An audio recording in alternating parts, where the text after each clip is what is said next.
이 시간 하나님께 예배 드리겠습니다. 찬송가 430장입니다. 찬송가 430장 주와 같이 길 가는 것. 우리 함께 430장 찬송 드리겠습니다. 주와 같이 길 가는 것 즐거우니라닌가. 우리 주님 걸어가신 발자취를 밟겠네. 한 걸음 한 걸음 주 예수와 함께 날마다 우리 걸어가리. 어린아이 같은 우리 미련하고 약하나 주의 손에 이끌리어 생명길로 가겠네. 한 걸음 한 걸음 주 예수와 함께 날마다 우리 걸어가리. 꽃이 피는 들판이나 험한 골짜기라도 주가 인도하는 대로 주와 같이 가겠네. 한 걸음 한 걸음 주 예수와 함께 날마다 우리 걸어가리. 옛 선지자 헤녹같이 우리들도 천국에 들려 올라갈 때까지 주와 같이 걷겠네. 한 걸음 한 걸음 주 예수와 함께 날마다 우리 걸어가리. 아멘.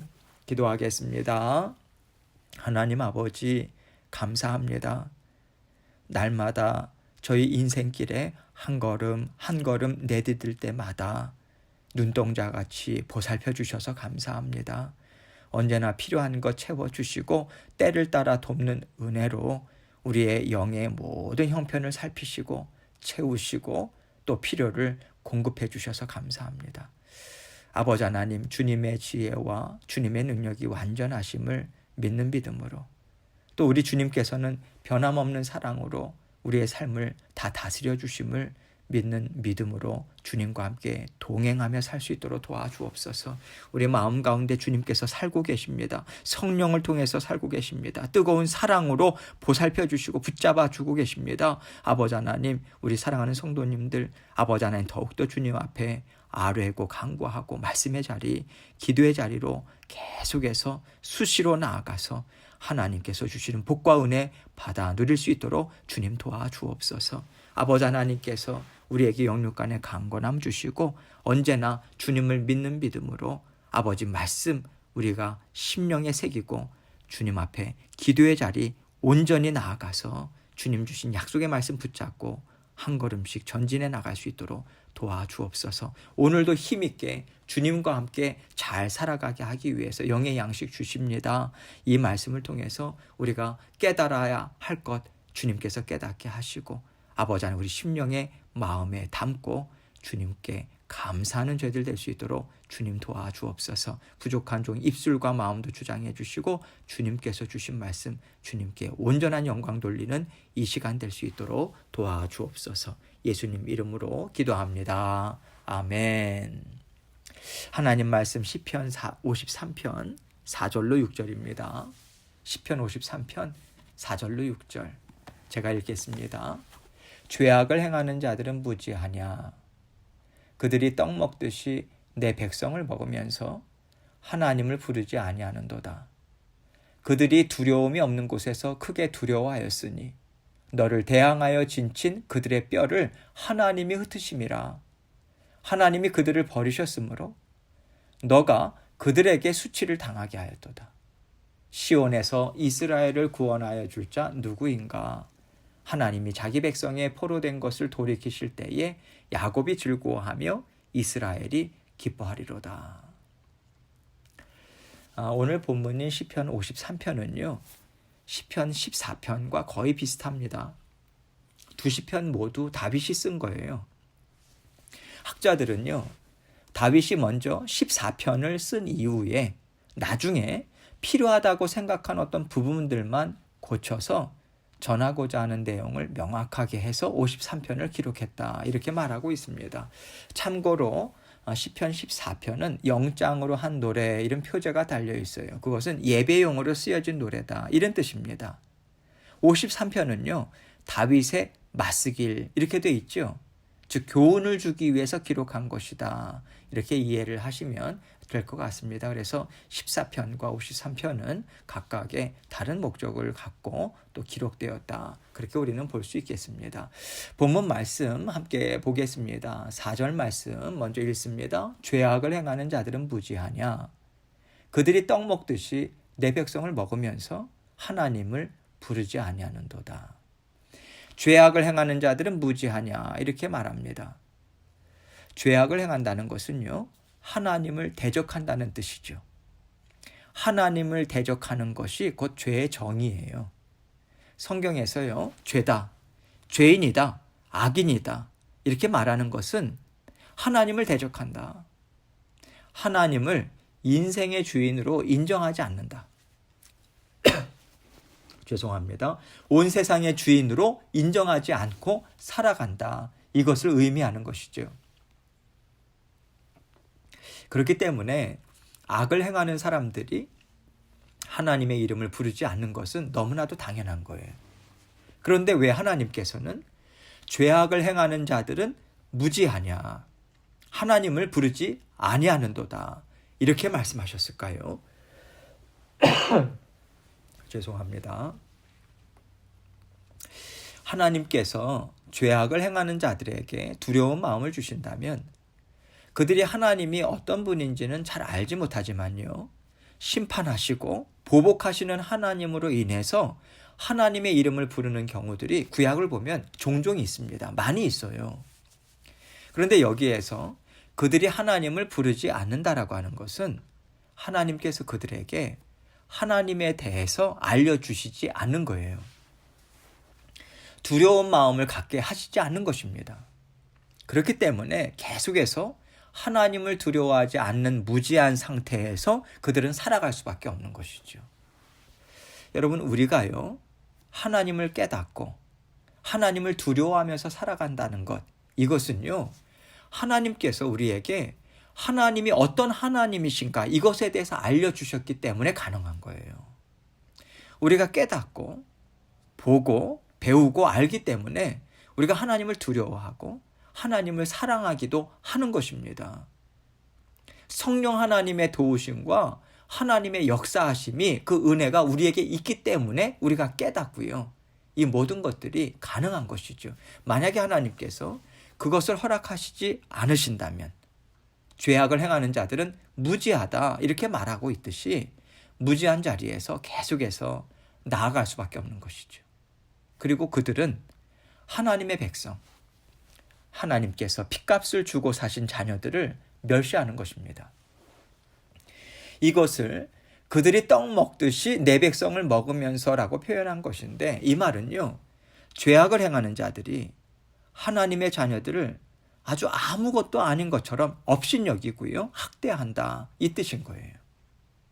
그런데 5절에서 다윗은 그렇게 하나님의 자녀들을 멸시하고 억압하는 자들에게 하나님께서 어떻게 하실 것인가 이것을 알려주고 있어요. 5절을 보겠습니다. 그들이 두려움이 없는 곳에서 크게 두려워하였으니 너를 대항하여 진친 그들의 뼈를 하나님이 흩으심이라. 하나님이 그들을 버리셨으므로 내가 그들에게 수치를 당하게 하였도다. 그들이 두려움이 없는 곳에서 크게 두려워하였으니 이렇게 말하고 있죠. 그들이 누굽니까? 죄악을 행하면서 하나님을 두려워하지 않는 무지한 상태에 있는 자들이죠. 그들이 어떤 일을 겪는가? 두려움이 없는 곳에서 크게 두려워한다는 거예요. 여기서 두려움이 없는 곳이라고 하는 이 말은요, 외적인 조건으로 볼 때 전혀 위험하지 않은 거예요. 두려운 요소가 하나도 없는 상황을 의미합니다. 말씀 그대로 겉으로 볼 때는 크게 어려움이 없는 상황인 거예요. 그런데도 그들의 그 마음에는 평안함이 없다는 겁니다. 계속 불안한 거예요. 누가 나를 공격하지 않을까? 내가 쌓아놓은 재물이 한순간에 없어지는 것은 아닐까? 하나님은요, 이렇게 그들이 갖고 있는 세상의 것으로 인해서 평안과 기쁨을 누리는 것이 아니라 오히려 그것으로 인해서 두려워하고 근심하면서 살게 하신다, 이거죠. 너를 대항하여 진친 그들의 뼈를 하나님이 흩으심이라. 너를 대항했다라고 하는 것은 하나님의 자녀를 대항했다라고 하는 것이고요. 하나님의 자녀를 대항한다라고 하는 것은 더 나아가서 하나님을 대적하는 것이다, 이렇게 하나님께서는 보시는 거예요. 그래서 그들의 뼈를 하나님이 흩으심이라 이렇게 말하고 있는 것이죠. 뼈를 흩으신다, 이것은요, 그들의 시신이 온전히 매장되지 못한 채 짐승의 먹이가 되는 것을 뜻합니다. 그 뼈가 무덤에 묻히지도 못해요. 그냥 길바닥에 널브러져 있는 그런 비참한 죽음을 나타내 보여주는 것이죠. 우리가 하나님 앞에 갈 때도요, 그 가는 모습이 아름답기를 바라지 않습니까? 또 하나님께서 귀하게 여기시는 자녀들은요, 하나님께서 보호해 주시고 또 베풀어 주시는 복으로 그 인생의 마지막도 하나님께서 인정해 주시는 것 같은 아름다운 자리에 있게 하시는 것을 우리는 볼 수 있죠. 이것이 하나님의 복이고요, 우리가 바라는 은혜입니다. 하나님이 그들을 버리셨으므로, 여기서 버리셨다라고 하는 단어는요, 멸시하다, 증오하다, 이 뜻으로 어떤 대상에 대해서 혐오감을 갖는 것을 가리킵니다. 그러니까 이 말씀은요, 하나님은 하나님의 자녀들을 대적하는 자들의 멸망에 대해서 아무런 안타까움도 갖지 않으신다, 이것을 말해주고 있는 거예요. 너가 그들에게 수치를 당하게 하였도다. 여러분, 이 일은 분명히 하나님께서 하신 일이잖아요. 그런데 하나님은 이것을 너가 그들에게 수치를 주었다, 이렇게 말씀하고 계세요. 이렇게 말씀하시는 것은 내가 너를 대신해서 그들을 판단했다, 그들에게 수치를 당하게 했다, 이 의미도 되는 것이고요. 내가 너의 수치를 갚아주었다, 내가 너를 오히려 존귀하게 하였다, 이 말씀으로도 우리는 이해할 수 있는 것입니다. 하나님께서 이렇게 하나님의 자녀들이 수치를 당하는 것을 하나님 자신이 수치를 당하시는 것처럼 여기세요. 그리고 하나님은요, 하나님의 자녀들이 억압받는 것을 하나님 자신이 억압받는 것으로 여기셔서 하나님께서 친히 대항해 주십니다. 자녀들의 수치와 억압을 갚아주세요. 그래서 우리 하나님은 우리의 아버지신 거죠. 하나님께서는 이렇게 극진히 하나님의 자녀들을 언제나 눈동자와 같이 지켜주십니다. 그리고 그들의 마음, 자녀들의 마음을 속속들이 알아주시고요, 하나님께서는 하나도 땅에 떨어뜨리지 않으시는 거예요. 그래서 여러분, 우리는 주님 안에서 소망을 갖는 것이고요, 주님만 바라보는 것입니다. 때로는 억울하고 때로는 계속해서 억압받는 상황에 있다 할지라도 하나님 다 보고 계시죠. 하나님, 주님께서 갚아주십시오. 그렇게 하나님께 올려드릴 때 하나님께서 일하시는 거죠. 어떻게 사람이 사람의 모든 환경들을 다 바꿀 수가 있겠습니까? 그렇지 못합니다. 하나님이 하십니다. 하나님께서 이렇게 하나님의 자녀들 수치를 당하고 억압받는 것을 마치 하나님 자신이 당하시는 것처럼 그렇게 여겨주고 계시다. 그것이 큰 은혜인 거죠. 6절 말씀 보겠습니다. 시온에서 이스라엘을 구원하여 줄 자 누구인가? 하나님이 자기 백성의 포로된 것을 돌이키실 때에 야곱이 즐거워하며 이스라엘이 기뻐하리로다. 여기서 포로된 것이라고 하는 말씀은요, 하나님의 백성들이 악인들에게 계속해서 억압을 당하는 상태를 상징하는 것으로 우리는 이해할 수 있어요. 그런데 여러분, 자녀들을 극진히 사랑하시는 하나님이신데 하나님의 자녀가 포로가 되었다라고 하면 하나님께서 언제까지 그 일을 그냥 내버려 두시겠습니까? 언제까지 그 일을 허락하시겠어요? 하나님은요, 사랑하는 자녀들을 결코 내버려 두지 않으십니다. 방치해 두지 않으세요. 비록 자녀들에게 죄가 있었어도 하나님은 그들을 깨끗게 하시고요, 하나님께서 다 갚았다 하시고 회복시켜 주시는 은혜가 있는 것이지, 그 죄로 인해서 영원히 멸망받고 심판받는 일은 하나님의 자녀들에게는 없습니다.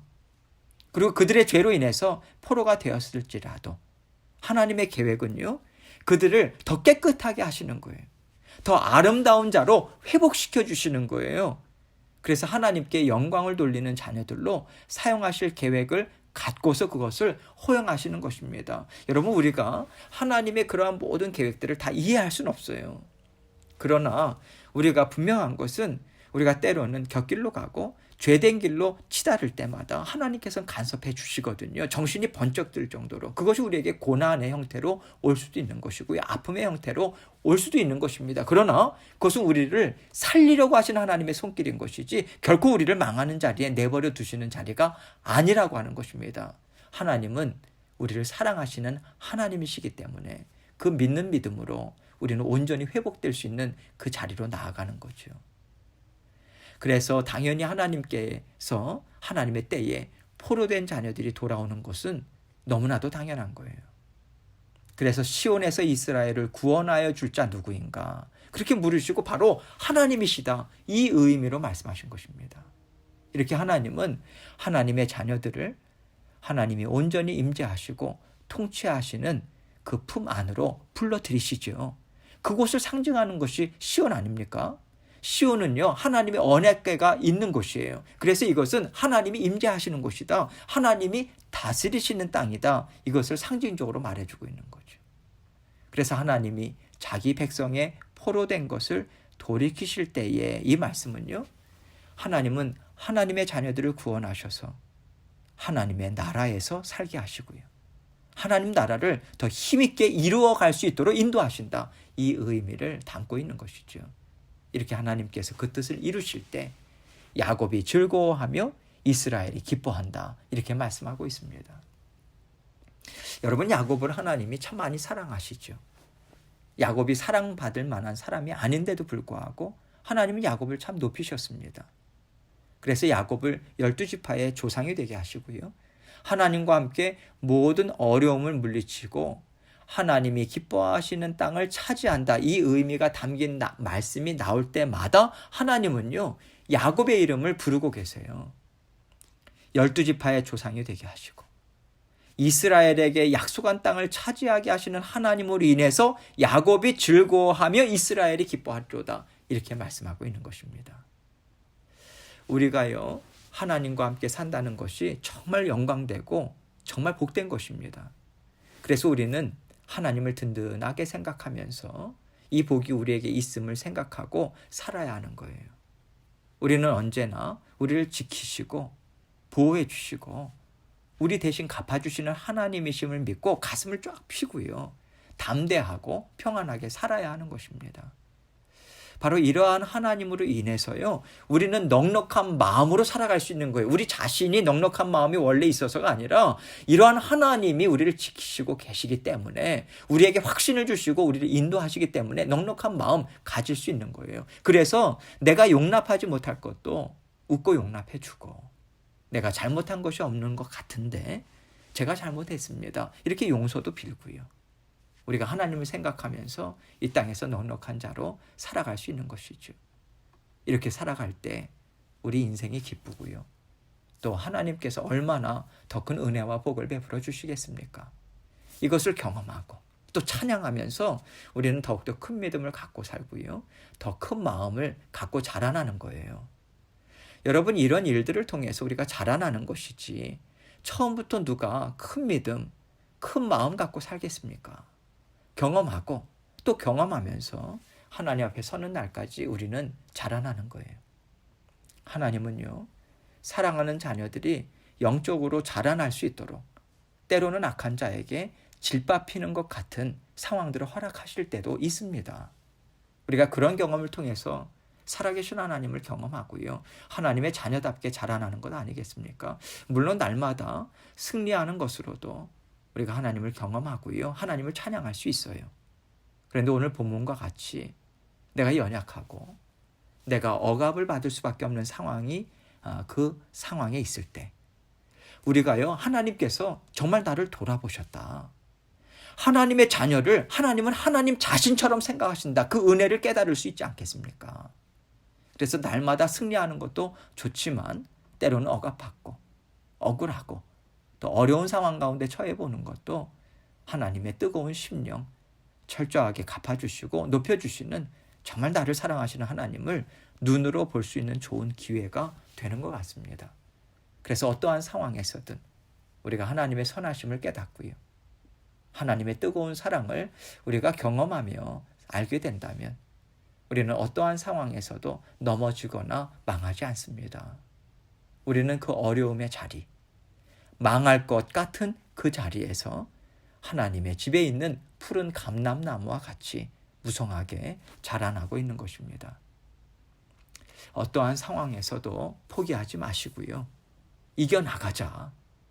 하나님이 나를 돌보시지, 하나님이 갚아주시지, 그날이 있지, 반드시 그 은혜가 있지, 이렇게 은혜를 사모하시기 바라요. 하나님을 더욱더 의지하시고요, 날마다 힘을 내신다면 우리는 하나님의 살아계심을 또 한번 경험하고 하나님을 높이는 그런 날을 우리가 맞이할 수 있으리라 믿습니다. 이렇게 우리를 사랑하시고요, 보살피시는 하나님의 은혜를 믿는 믿음으로 더 많은 기쁨과 영광을 하나님께 날마다 올려드리며 살아가시는 저와 여러분이 되시길 주님의 이름으로 축원합니다. 계속해서 기도하겠습니다. 하나님께서 하나님 자신과 같이 우리를 그렇게 여겨주신다, 극진히 사랑하신다. 여러분, 우리가 붙잡고 살아야 할 것은 이것밖에 없는 것 같습니다. 그 은혜입니다. 은혜 붙잡고 살아가는 거예요. 그래서 오늘도 모든 일들 하나님께서 은혜로 보살펴 주시지, 다 다스려 주시지. 하나님 이것도 다스려 주시죠, 저것도 올려드립니다, 이것도 올려드립니다. 계속 기도하면서 우리 주님 앞에 간구하며 기도로 나아가도록 하겠습니다. 기도하시겠습니다.